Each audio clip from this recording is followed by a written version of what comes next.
हम इस वीडियो के अंदर एक इम्पोर्टेंट टॉपिक पढ़ेंगे। M A second year history के लिए सब्जेक्ट कोड है MHI 108।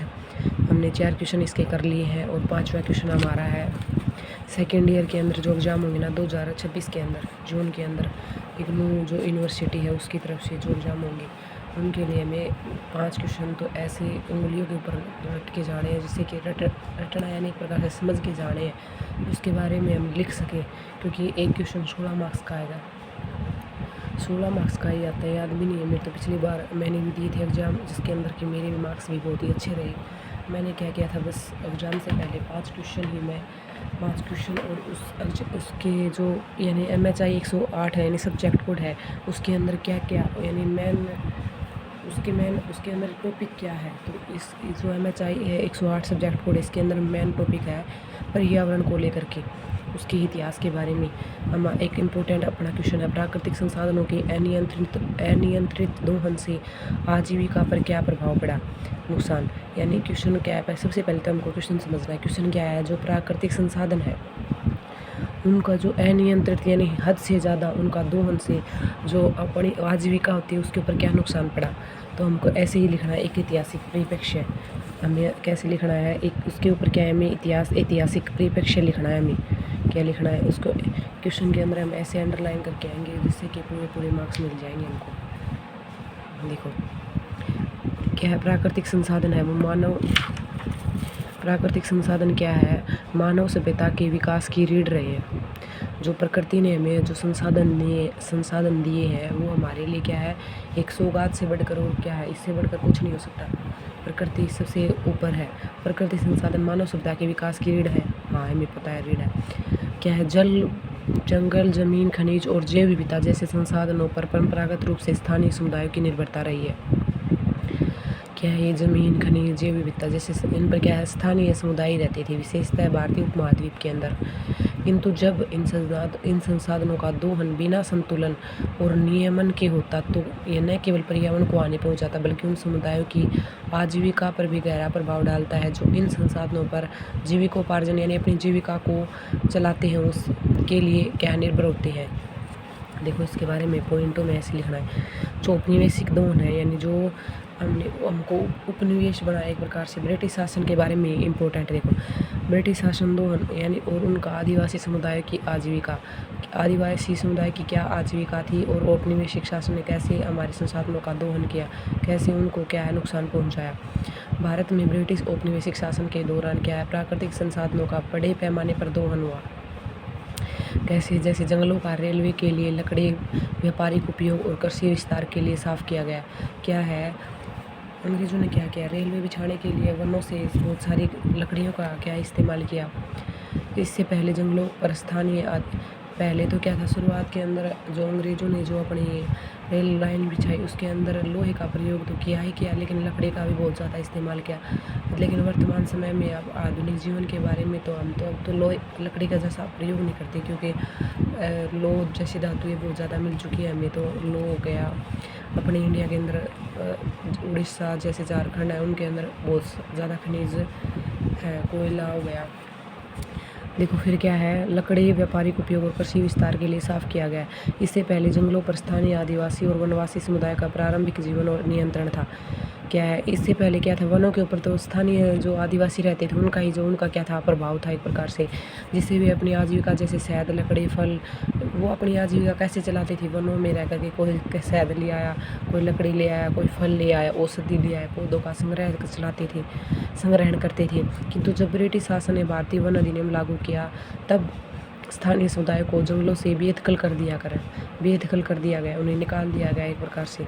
उदाहरण के तौर पर छत्तीसगढ़ है, मध्य प्रदेश है और उड़ीसा जैसे जो राज्य हैं अपने जैसे क्षेत्रों में, बस्तर, डोगरगढ़, बस्तर क्या है, ये बस्तर ज़िला है अपने इंडिया का, यहाँ पे बस्तर शायद मध्य प्रदेश के अंदर पड़ता है, छत्तीसगढ़ के अंदर। और गोंड आदिवासी जो जनजातियाँ हैं क्षेत्रों में जब वनों का वाणिज्यिक दोहन शुरू हुआ, यहाँ पर उन्होंने क्या किया, वनों का वाणिज्यिक यानी व्यापार के लिए अपना इनका नुकसान पहुँचाना शुरू कर दिया। और इन क्षेत्रों में रहने वाले जो इस क्षेत्र के अंदर रहते थे यानी छत्तीसगढ़ हो गया, मध्य प्रदेश हो गया, और इनको क्या है, इन स्थानीय जो व्यक्ति थे उनको वहाँ से निकाल दिया गया, स्थानीय समुदाय को।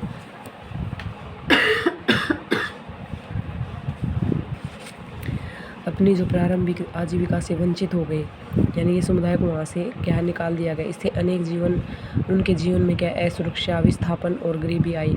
विस्थापन क्या होता है, एक जगह से दूसरी जगह जाना, यानी उनको वहाँ से ट्रैवल करना पड़ा और उनके अंदर क्या है गरीबी भी देखने को आई। जल संसाधनों का दोहन और मछुआरे समुदाय क्या है, जल संसाधनों का दोहन उन्होंने कैसे किया और मछुआरों के ऊपर उनका क्या प्रभाव पड़ा। जल संसाधनों के अनियंत्रित दोहन से मछुआरों समुदाय की आजीविका पर भी गंभीर असर पड़ा।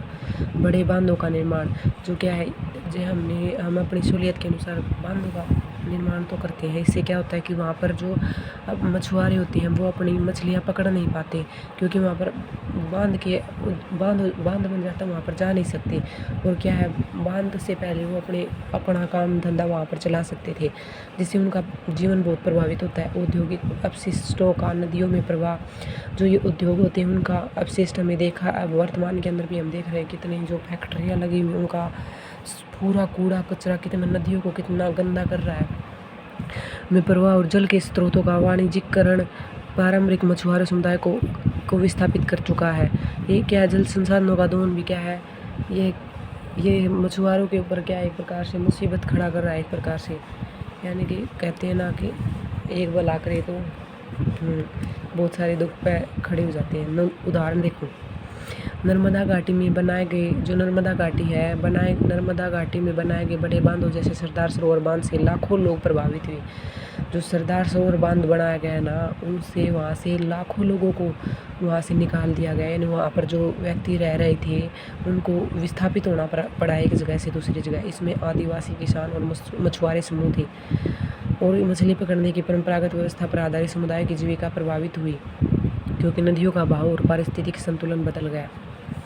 देखो फिर क्या है, खनिज संसाधनों का दोहन और विस्थापन। खनिज संसाधनों का किस प्रकार से नुकसान पहुंचाया और उसका किस तरह विस्थापन हुआ। खनिजों की खुदाई ने भारतीय उपमहाद्वीप में विशेष रूप से झारखंड खनिजों का घर क्या, झारखंड, छत्तीसगढ़ और उड़ीसा के खनिज समृद्ध इलाकों में व्यापक विस्थापन और आजीविका का संकट पैदा किया।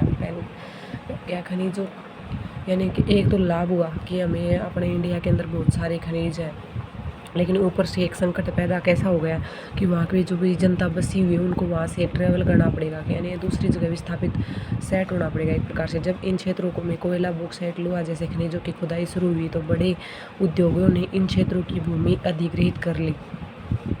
क्या है, बड़े उद्योगों ने इन क्षेत्रों की क्या है, वहाँ पर बड़े बड़े उद्योग लगा दिए गए, जिससे कि उनकी भूमि एक प्रकार से छीन ली गई। फिर उदाहरण है झारखंड के सिंहभूम क्षेत्र में बॉक्साइट खनन ने न केवल वहाँ क्या है संस्थाल और जो मोटा जो जनजाति रहती हैं समुदाय को उनकी क्या कर दिया गया, समुदाय को क्या है भूमि और जल स्रोतों से वंचित कर दिया गया। क्या है, भूमि और जल स्रोतों से क्या कर दिया गया, वंचित कर दिया गया। उन लोगों की आजीविका खेती, जंगल और पशुपालन पर आधारित जो खनन से पूरी तरह नष्ट हो गए। देखो उनकी जो आजीविका थी वो तो बहुत ज़्यादा नष्ट हुई। यानी एक प्रकार से अब वर्तमान का उदाहरण दो, जैसे कि पंजाब के अंदर बहुत ज़्यादा बाढ़ आई है और अब पिछले दिनों में हमने देखा भी होगा न्यूज़ के अंदर। देखो जिससे कि एक बूढ़ा व्यक्ति तो अपने घर के अंदर ही रो रहा था। एक पुलिस जो कांस्टेबल थी उनसे हाथ जोड़कर विनम्र निवेदन कर रही थी कि आप जी एक बार अपनी ज़िंदगी सबसे इम्पोर्टेंट होती है कि अपने जो क्या है घर तो हम फिर से दोबारा से संभाल लेंगे, लेकिन क्या उनको प्रभावित तो बहुत, उनको नुकसान तो बहुत हुआ, लेकिन क्या हुआ प्रकृति का जो सूझे उस तरह में चलना तो होगा ना प्रकृति के अनुसार। लेकिन वहाँ पर क्या है, इन्होंने अंग्रेज़ों ने ऐसा ही किया और वहाँ ने तो यहाँ पे तो जो न्यूज़ों के अंदर हुआ तो प्रकृति खेल रही थी, और लेकिन यहाँ पर क्या अंग्रेज खेल रहे थे एक प्रकार से। समुद्री तटों पर विकास और मत्स्य उद्योग पर प्रभाव। क्या है, मत्स्य यानी मछली उद्योग के ऊपर क्या प्रभाव पड़ा, समुद्री तटों पर विकास हुआ तब, यानी समुद्र जो तट थे उनका तो विकास हुआ, लेकिन मछली जो उद्योग है उनके ऊपर क्या प्रभाव पड़ा। भारत के तटीय क्षेत्रों में बड़े बंदरगाहों, पर्यटन परियोजनाओं और औद्योगिक प्रतिष्ठानों के निर्माण ने क्या है परंपरागत मछुआरों समुदाय को समुद्र से दूर कर दिया और समुद्री परिस्थितियों पर इसका अंधाधुंध विकास का विपरीत असर पड़ा। उदाहरण देखो, तमिलनाडु और केरल के तटीय इलाकों में जब क्या है ये उष्ण कटिबंधीय पर्यटकों के लिए रिसोर्ट्स और निजी परियोजनाएं विकसित की गई। तब वहाँ के मछुआरों को समुद्र तटों से बेदखल कर दिया गया और उनके नाव रखने, मछलियाँ सुखाने और बेचने के स्थानों पर जब पर्यटन का कब्जा हो चुका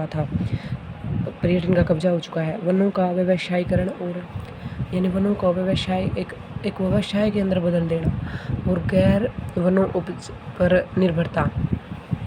लकड़ी वनों उपज पर निर्भरता। देखो इसके बारे में पढ़ेंगे। गैर लकड़ी वनोपज जैसे महुआ, तेंदुपत्ता, साल, बीज, शहद पर अनेक जनजातीय समुदाय निर्भर करते हैं। जब वनों को उद्योगों को पट्टे पर दिया गया तो वनों को उद्योगों के रूप में बदल दिया गया, तब इन समुदाय की इन संसाधनों तक पहुँच बंद हो गई। उद्योगों के अंदर तब्दील कर दिया गया तो ये सारी चीज़ें क्या है, ये सामान्य व्यक्ति के हाथों में आने से क्या एक प्रकार से रह गई। उदाहरण देखो, मध्य भारत के वन क्षेत्रों में जब तेंदुपत्ते पर संग्रहण सरकार ने ठेकेदारों को दे दिया तब वहाँ के ग्रामीणों को मजदूरी के रूप में बहुत कम पारिश्रमिक मिला और वे अपने परंपरागत अधिकारों से वंचित हो गए। ठेकेदारों में एक प्रकार से ठेकेदारी प्रथा लागू कर दी। देखो अगला है प्रारंभिक जल स्रोतों का नष्ट होना और कृषि पर असर। जो प्रारंभिक जल स्रोत जैसे तालाब, बावड़ी, झीलें अंधाधुंध शहरीकरण और विकास की बलि चढ़ती जा रही थी, इससे क्या है ग्रामीण कृषि पर विपरीत असर पड़ा, क्योंकि सिंचाई के परंपरागत संसाधनों का हास्य हुआ, एक प्रकार से कमज़ोर हुआ। हास्य होता है, ह्रास होता है, एक प्रकार से इसको हानि हुई। उदाहरण है राजस्थान के मरुस्थलीय क्षेत्रों में जब प्रारंभिक जोहड़ और तालाब सूखने लगे, उनकी जगह निर्माण कार्य हुए तो वहाँ की वर्षा आधारित कृषि प्रणाली प्रभावित हुई। किसानों को बार बार सूखे का सामना करना पड़ा और वहाँ वे कर्ज में डूबते गए। देखो निष्कर्ष के रूप में कैसे लिखना है। भारतीय उपमहाद्वीप में पर्यावरण और आजीविका के बीच गहरा संबंध रहा है। जब प्राकृतिक संसाधनों का दोहन संतुलित और समुदाय की भागीदारी के साथ होता है, किंतु जब यह दोहन केवल आर्थिक लाभ के लिए समुदायों की भागीदारी के बिना किया जाता है तभी सामाजिक और आर्थिक असमानता को जन्म देता है। एक प्रकार संसाधनों का दोहन संतुलित और समुदाय की भागीदारी एक प्रकार से समुदाय का हिस्सा और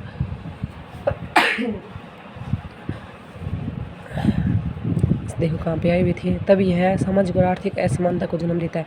आज आवश्यकता है कि संसाधनों के प्रबंधन में स्थानीय समुदाय को भागीदार बनाया जाए और प्रारंभिक ज्ञान को जो अपना जो वर्तमान के अंदर जो ज्ञान है उसको सम्मान दिया जाए, ताकि विकास के साथ साथ आजीविका की सुरक्षा भी सुनिश्चित की जा सके। क्या है, सम्मान दिया जाए ताकि विकास के साथ साथ आजीविका की सुरक्षा, विकास तो हो, इसमें कोई वो ना हो, लेकिन क्या है इसके साथ साथ जो अपनी एक प्रकार से जो सामान्य जीविका है, आजीविका जो चला रहे व्यक्ति हैं, उनको भी ध्यान में रखना चाहिए, उसकी भी सुरक्षा को सुनिश्चित करना चाहिए। धन्यवाद। ये वीडियो अच्छी लगी हो तो शेयर, लाइक, जो भी आपकी मर्जी है। और क्या है इससे क्या है, इस तरह इस फॉर्मेट के अंदर हमको लिख के आना है, पूरे मार्क्स मिलेंगे, कोई घबराना नहीं है।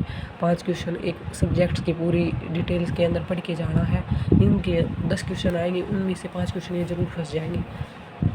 धन्यवाद। जय हिंद। वीडियो अच्छी लगी तो शेयर, लाइक, कमेंट करना।